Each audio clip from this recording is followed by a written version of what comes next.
37 Ärkki-vävy Jämsä Bemaarilla, 73 Kiili Lohja Volvolla, 146 Vastakunnassa Lara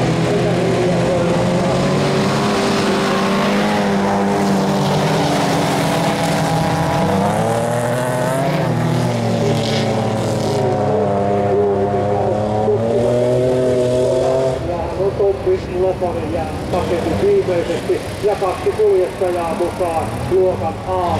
Eikö tää A-finaali kyllä, että voi mennä nyt C-finaaleista, niin kyllä minne tulee A-finaaliin nousta.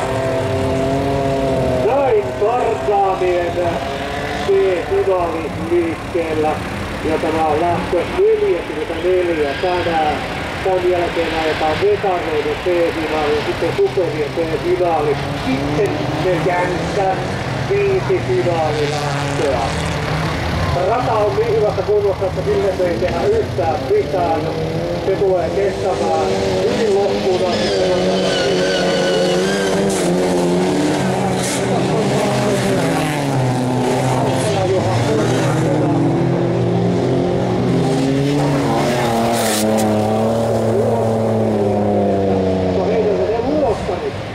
Luostari, Heinävedellä on luostari, mutta on luostari.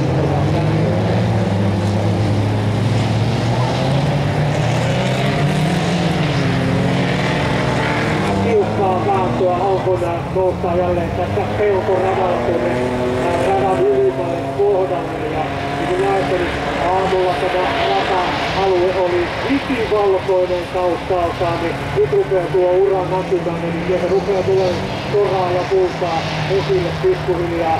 Ei haittaa mitään, tulee kestämään loistavasti koko päivän tämä rata 3 luokkarin edelleen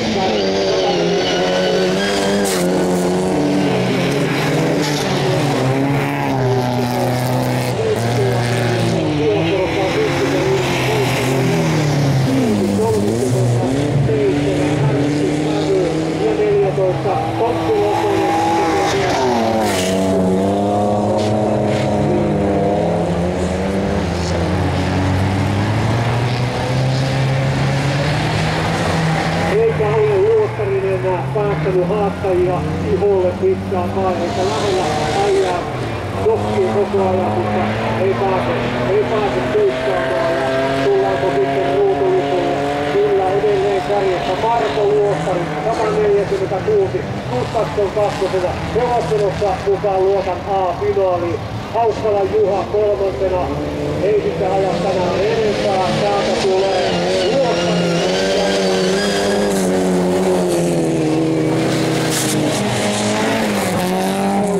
Haukkala Juha on kolmas.